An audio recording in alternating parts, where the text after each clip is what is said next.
Divine Grace Igniter.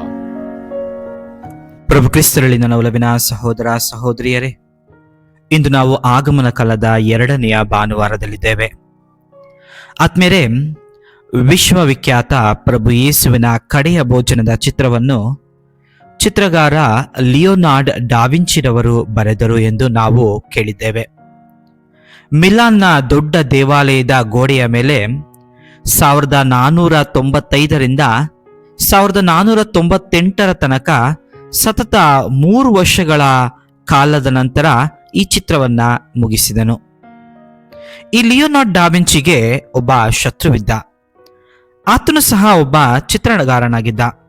ಈ ಪ್ರಭು ಯೇಸುವಿನ ಕಡೆಯ ಭೋಜನದ ಚಿತ್ರ ಬರೆಯುವಾಗ, ಜೂಡಾಸ್ ಇಸ್ಕರಿಯೋತನ ಚಿತ್ರ ಬರೆಯುವಾಗ ಆ ಶತ್ರುವಿನ ಮುಖವನ್ನೇ ಬರೆದ.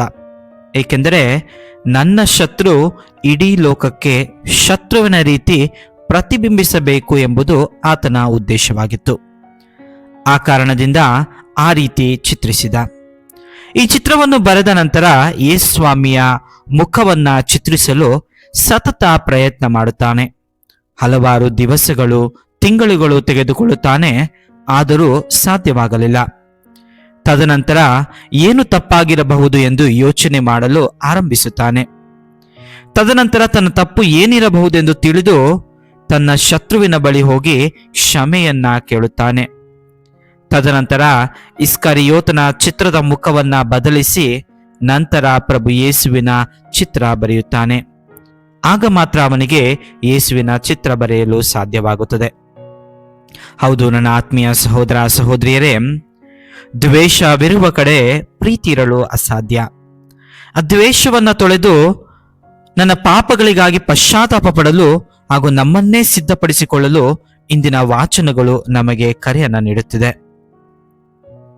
ಆತ್ಮೀಯರೇ, ಯಾರಾದರೂ ರಾಜಕಾರಣಿ ಬರುತ್ತಾರೆ ಅಥವಾ ಮುಖ್ಯ ಅತಿಥಿಗಳು ಬರುತ್ತಾರೆ ಎಂದರೆ ಸಕಲ ಸಿದ್ಧತೆಯನ್ನ ಹಲವಾರು ದಿನಗಳಿಂದ ಮಾಡುತ್ತಾರೆ.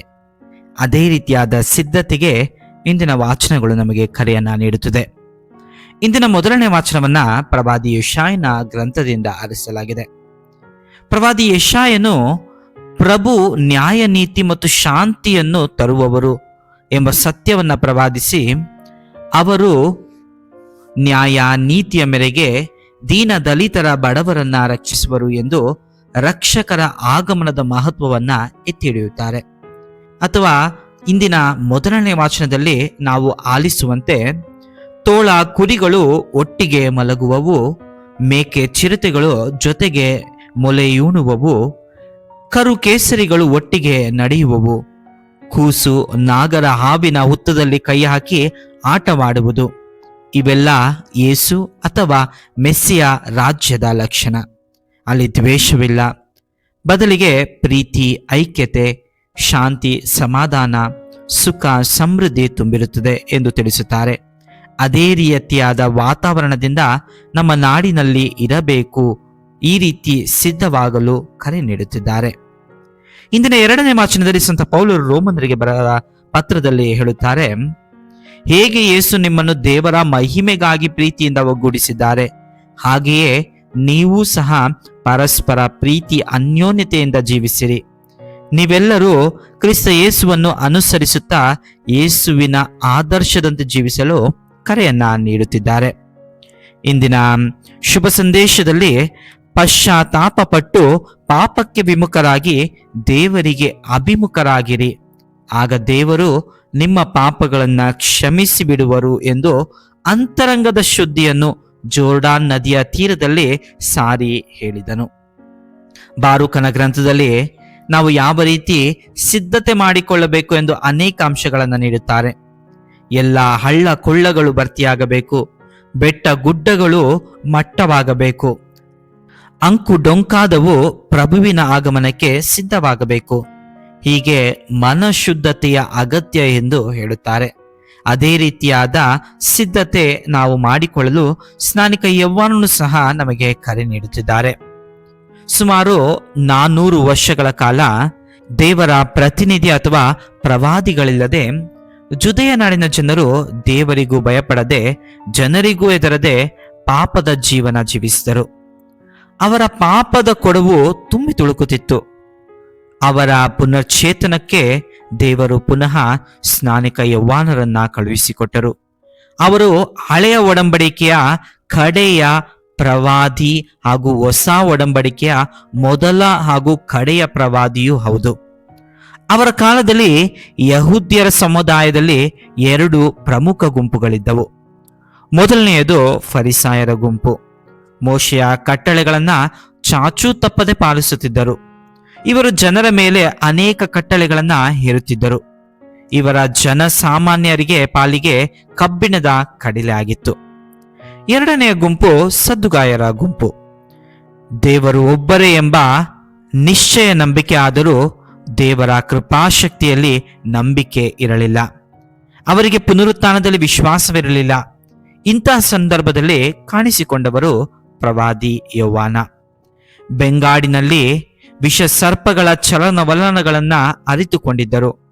ಬೆಂಕಿ ಬೀಡುವ ಸಂದರ್ಭದಲ್ಲಿ ಸರ್ಪಗಳು ಪ್ರಾಣ ಭಯದಿಂದ ದಿಕ್ಕಾಪಾಲಾಗಿ ಓಡುವಂತೆ ಕೆಲವೊಮ್ಮೆ ಜನ್ಮ ಕೊಟ್ಟ ತಾಯಿ ಸರ್ಪವೇ ತನ್ನ ಮರಿಗಳನ್ನು ನುಂಗಿ ಹಾಕುತ್ತಿತ್ತು. ಅಂತಹ ವಿಷ ಸರ್ಪಗಳ ಸ್ವಭಾವವನ್ನು ಹೊಂದಿದ್ದವರು ಫರಿಸಾಯರು ಮತ್ತು ಸದ್ದುಕಾಯರು.